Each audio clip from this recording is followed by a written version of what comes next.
I have such a deep passion for bringing conscious awareness into the world that each one of us are essential golden threads in the tapestry of humanity. Each one of our healing matters. I really do believe that there's a tipping point. Those concentric circles of healing come out from us. They extend out to others. And as we continue to raise our vibration and our energy, then we are helping to create that tipping point of consciousness in our world.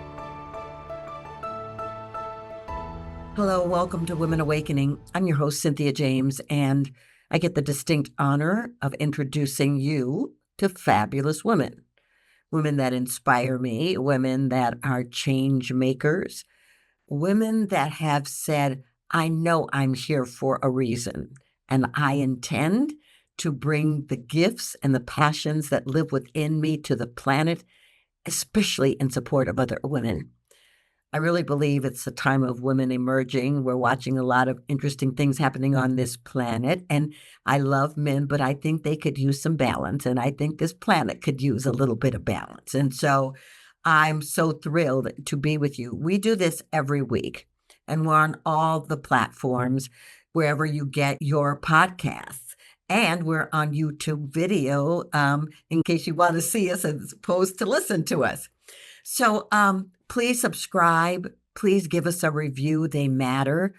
And you can go to cynthiajames.net. That's my website where I have all of my gifts and all of the things that are going on in my life. I have a private community, and you can sign up for my newsletter.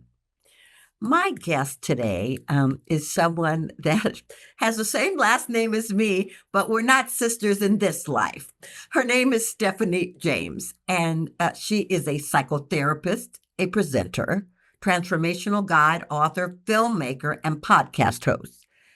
And what it means is that she wants to live fully. She wants to be lit up and be fully alive. She's gathered wisdom from some of the most amazing minds and serving hearts on the planet and has synthesized their wisdom with her own knowledge and experience to help amazing individuals, by the way, just like you, expand their vision of themselves and ignite their purpose. Her personal mission is to bring as much love and healing to the world as possible. And I know that as you live, your greatest versions of yourself, you get to illuminate the way for others. She has a unique light and a powerful voice. Stephanie, welcome. Thank you, Cynthia. What a joy to be here with you. Well, I'm so grateful. There's a lot of things I want to talk about, but I want to introduce you to the audience by how you grew up. You probably didn't just jump on the planet and go, well, I'm a psychotherapist and I'm a wisdom holder. How'd you grow up and where'd you grow up? I grew up in Fort Collins, Colorado. And how I grew up was I am like everyone else. Nobody gets out of this, life unscathed. And although I had a golden childhood, I think, I had trials and tribulations. And when my family split up when I was 13, it put me probably until I was about 30 on a deep quest to try to find the love, the happiness, the joy that I was seeking externally. Finally, around, my early 30s, I got the message, oh, that's all inside of me. Yes, yes, yes. And what made you want to be a psychotherapist? Well, it's interesting, Cynthia, because my first year of college, I went to an art institute in LA and I was going to be a fashion designer or a fashion merchandiser. So totally different scene. But by a set of circumstances that happened, I ended up talking with a family friend in the psychology department at CSU the summer after my first year out in LA. And as we were talking, he said, Stephanie, you are such a natural at this. Why don't I have you go talk to my friend who is the advisor of the department? And honestly, Cynthia, that was it. I was always one of those kiddos, though, that I didn't just want to know people on the surface. I always cared about, what was their story? What made them tick? What created, whether it was passion for them or excitement or what made them sad. So it really was kind of a natural fit, and being not oversensitive kid, but I would say a highly sensitive kid where I could walk into a room and kind of take the temperature of everyone. Um, so it did. And that started off just, yeah, just a beautiful career. Yeah, well, it most certainly has. And so, audience, Stephanie and I met. Someone introduced us, and she was giving a women's retreat. We didn't know each other, but we connected, and it was like, oh, yeah, I'll come do your conference. It was so wonderful. And as she was creating it, she was very clear that it was going to be a movie and a series. So, Stephanie, talk to me about the retreats that you do and why you do them. Sure, thank you. I have to tell you, Cynthia, it's been about 7 years ago, a little over 7 years ago. I was doing our friend Misa Hopkins holding meditation, and I would do it in the evening before I went to bed. And after about 3 months of doing that meditation, all of a sudden I got the download that, oh my gosh, I do know some of the most brilliant minds and serving hearts on the planet. And it was literally saying, bring them together and create this event. And as you know from being a part of, my Becoming Fierce event, it's not the regular event where the presenters fly in and they talk for 45 minutes and get off the stage and nobody knows each other. I mean, this is what's beautiful is it's also an experience for the presenters where we come together days ahead of time. We meditate together, we might pray together, we might dance together, we share meals, and we have our own inner alchemy that's created together. And then I think that's part of the special spark that then is given to the audience. Mhm. So for me, it's always been a divine calling. And even the last one, so for your listeners, Cynthia actually has graciously agreed to be in my next event. We're going to talk about that a little bit later, but that's coming up in September. And Cynthia, you and I were together at Sacred Awakenings, which I hosted and presented at, and you beautifully presented at in May. And it was about a week before that event. I got it in the middle of the night. It was like a dream, but I was aware and watching it. And it was this Rolodex of pictures. And it was like, you're going to put on an event in September in Santa Fe. And that's kind of how it comes through. I was kind of the last thing I wanted to do at that moment. But I know that that divine timing, it truly is. I have such a deep, deep passion for bringing conscious awareness into the world that each one of us are essential golden threads in the tapestry of humanity. So each one of our healing matters. So that's a lot of the inner passion that drives these events because I really do believe, Cynthia, that there's a tipping point. Yes, And I yes. really do believe that as we continue to heal, we become the pebbles in the pond. And so those concentric circles of healing come out from us, they extend out to others. And as we continue to raise our vibration and our energy, then we are helping to create that tipping point of consciousness in our world. Yes. Well, and you do that so beautifully. And I want to just talk about something here because you mentioned that here it comes this thing and there's a Rolodex. You know, when you were getting ready to becoming fierce, it was being guided. You listen to this inner guidance, this inner voice. And I want to talk about that because ladies, what I want you to know is that everybody has that inner voice. But learning to listen and obey is a whole nother thing. So let's talk about that. Okay. Well, and as you know, right now I'm living in Santa Fe because of that inner voice. That it literally said to me, I was in the middle of a session with a client and the voice came in and it was like time took on a little bit of a different dimension. It kind of slowed down at that moment and it said, you're moving to Santa Fe. Now, I'd only had it happen one other time 32 years before.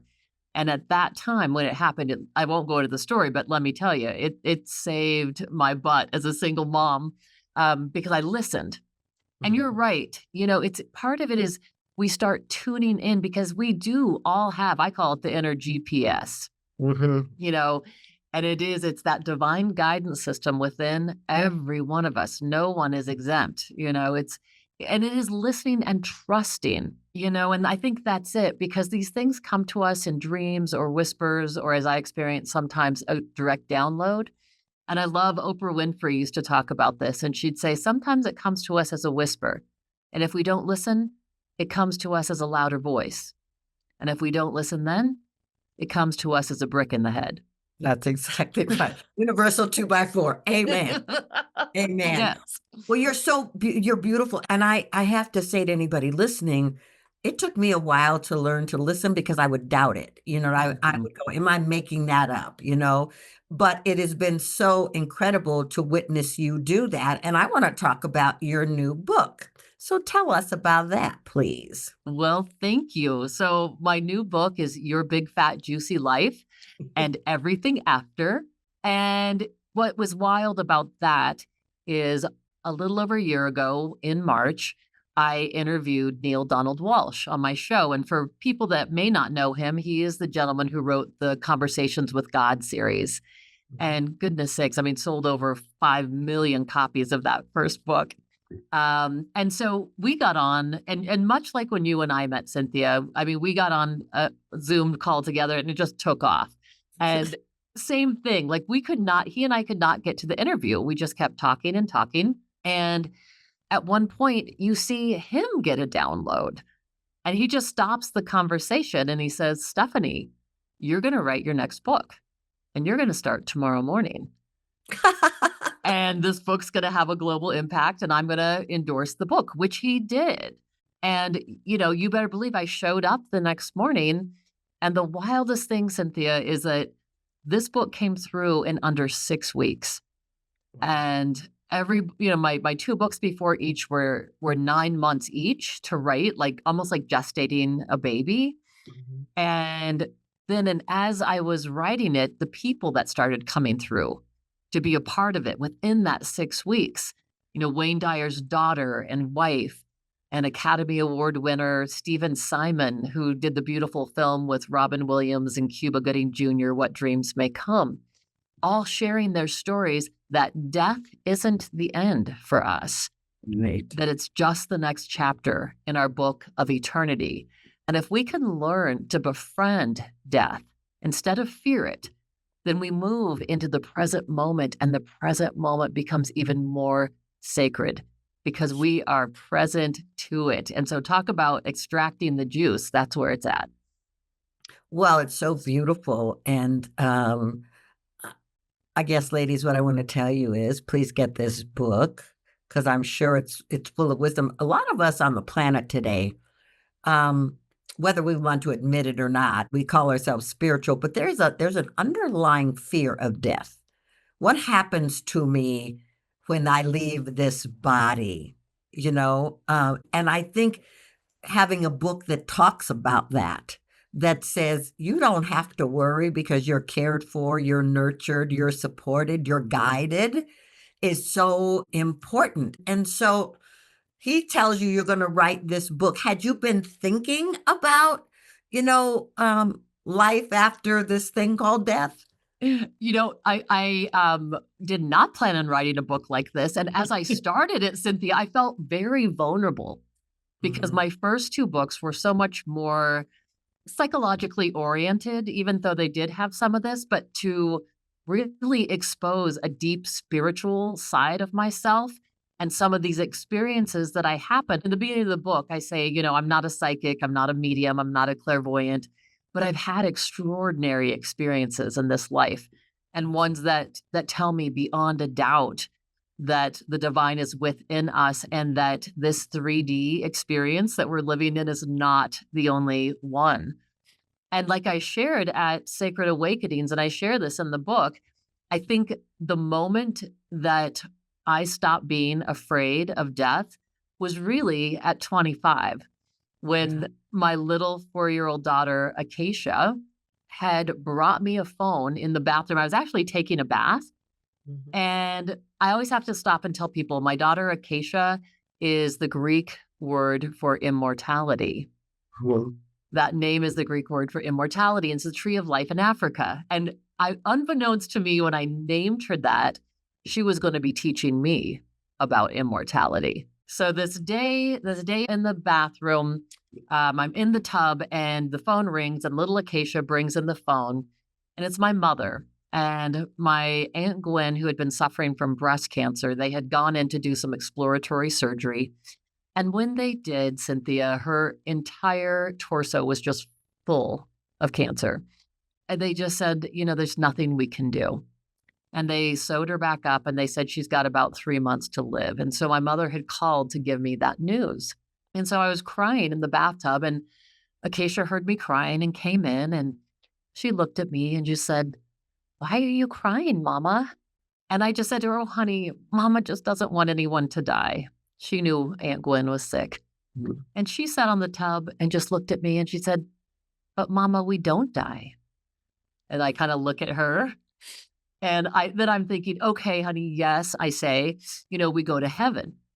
And even though we didn't go to church or really talk about God, I said, "Oh, yeah, we go to heaven." And she looked at me and kind of shook her head again and said, "Mama, there's no heaven."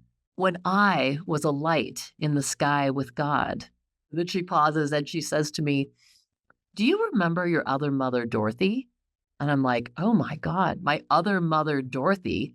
That was my grandmother, my mother's mother that died when I was 13. And Mhm. my grandfather had remarried the year after. So the only grandma, great grandma she knew was Grandma Seal. I didn't have Mhm. pictures of Grandma Dorothy. We didn't talk about her because in honoring Grandma Seal, we didn't do that. Well, she says, "Your other mother, Dorothy, her light was in the sky with my light.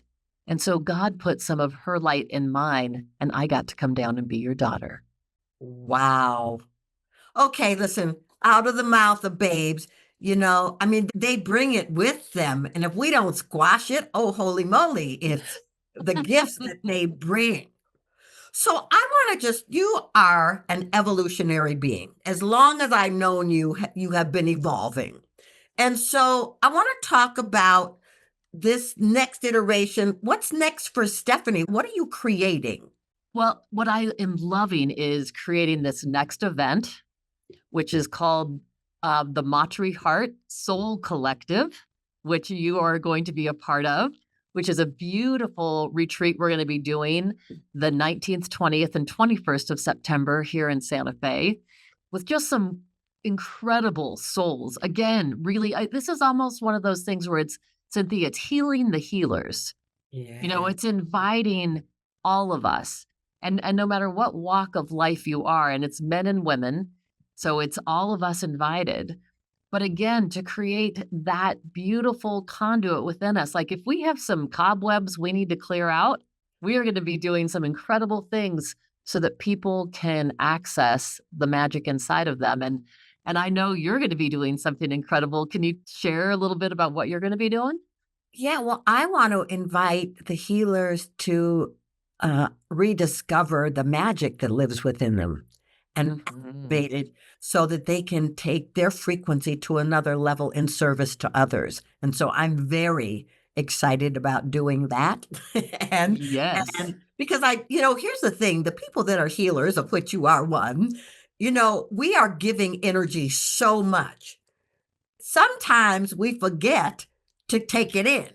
Sometimes we forget to have our own nurturing and our own caring so that we can give more. And so I want to just invite the people that are there to just soak in all the beauty and the grace and up level their frequency. Mhm. Amen. That is it. So, I mean, that ignites me. I am loving right now doing a lot of transformational coaching, and I think, Cynthia, my next growth area is being trained as a regressive hypnotherapist to add that to just kind of the healing, platform, if you will. So there's a lot of those kind of things. I am absolutely right now so in love with where I live. I mean, I feel like this land, and you have several soul sisters and brothers here as well. But this land, I live on 5 acres, and I live in the country for the first time in my life.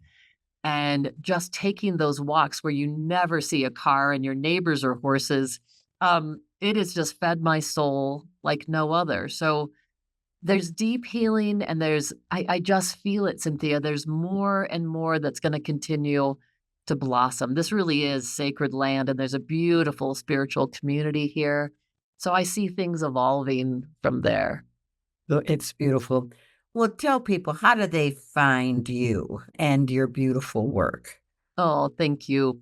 A way to access all of it is to go to stephaniejames.world. That's stephaniejames.world. And there's a trailer for my first film, When Sparks Ignite, which is playing on Humanity's Team, which Cynthia and I have both been a part of. And my books, you can get my books there. My latest book, Your Big Fat Juicy Life, is available on Amazon, but there's links there for all of that. And for your listeners, there's a free gift. So if you go onto my website, you just put your name in, you'll see where it's at, and sent to your box, your inbox will be a recording of it. It's just 10 minutes, but it's this beautiful chakra activation meditation. And I had done it for my clients and they loved it so much. They kept saying, could you please just record that? so so I did, and it really is a beautiful way of just energizing and centering and getting into alignment in the morning. Love it. Well, Stephanie, I ask the same last question of every guest. This show is called Women Awakening. What do you think is the most important thing about women awakening on the planet in this moment? I think one of the most important things is for women in this moment to allow themselves to receive. Because as you were saying, so many people are givers. And I come back to that message that's literally on my film poster of When Sparks Ignite, which is your period healing period matters. Period. Yes, yes, yes. Well, and you exemplify it, Stephanie. You do. And I'm so grateful to know you. I'm so grateful to walk this path. And I'm so grateful for you taking time to come on the show because people need to know you and what you do. Oh, thank you, Cynthia. Just such an honor to be here. Just love you with all my heart. Thank you for letting me be on the show. What a joy. All right, ladies, I end this show the same way with different words every week. Here's the thing. I love what she said. Your healing matters. But I want to remind you that you matter. You wouldn't be on this planet at this time if you weren't essential, if you weren't a difference maker. So, what I'm going to just say to you is that little voice in you, and it may be a louder voice or it may be a two by four, but whatever that voice is, listen. And you don't have to know how to get there. Just ask how, show me, use me. I love you. I'm so grateful that you're here, and I'll see you on the next show.